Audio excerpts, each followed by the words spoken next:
કારણ કે અને અંધારામાં રહેવાનું ગમે. એ અંધારામાં રહેતી માખીને આપણે બોક્સમાં રાખી શકીએ.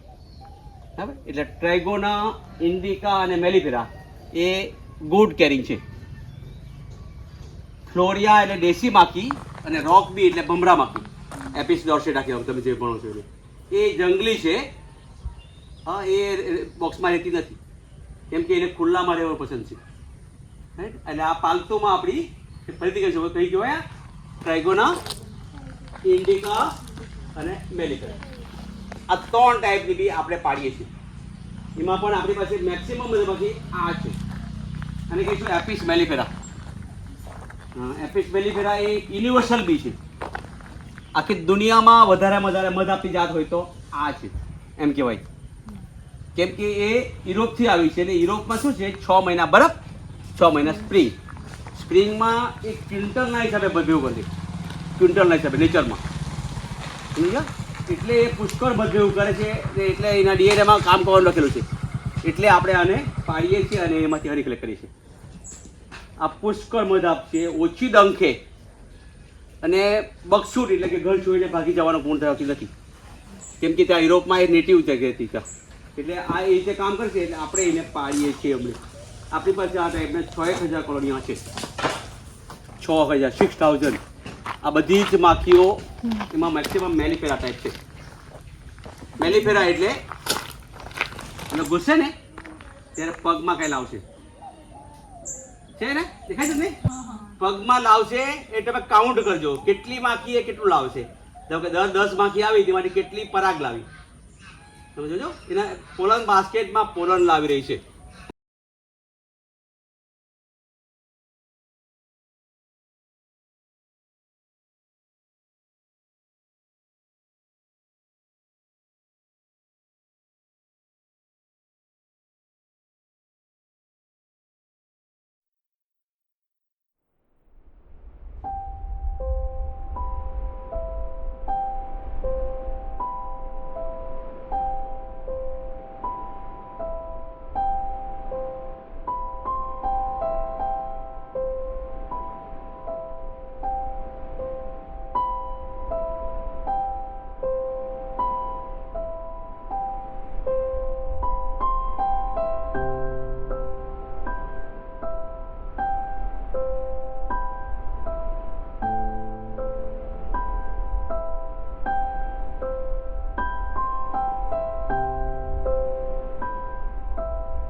સગાઈ દે એ બી ચાલે, અગરબત્તી બી ચાલશે. આજે તમને અગરબત્તી ધુમાડો આપવાનું છે. દરેક બોક્સમાં ધુમાડો આપો અને મધમાખી જોડે કામ કરો. મધમાખીના જ મીણમાંથી બનાવેલી આ શીટ છે, એ ઉપયોગ કરીશું ક્યારે મધમાખીની જરૂર પડશે ત્યારે મધમાખી એમાં ઉચકાવી લેશે. અને રૂમની જરૂર પડે ત્યારે એક્સ્ટ્રા રૂમ મને આપીશું. માખીના કાઉન્ટ વધશે ત્યારે.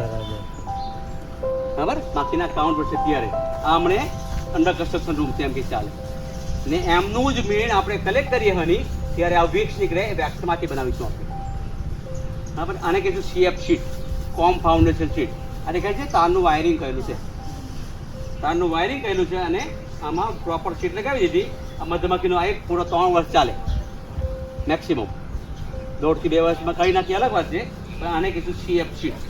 પ્રોપર ટાયરનું વાયરિંગ છે, લાકડાની ફ્રેમ છે, એટલે એને લાંબે લાંબે લઈ જવું હોય, હું તો કંઈ આખા દેશમાં કોઈ બી ખૂણામાં જઈ શકું આમાંથી લઈને.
યલો છે તો એમાં માઇટ લાગી હતી, એટલે આ બધું તમે ઓબ્ઝર્વ કરો શાંતિથી.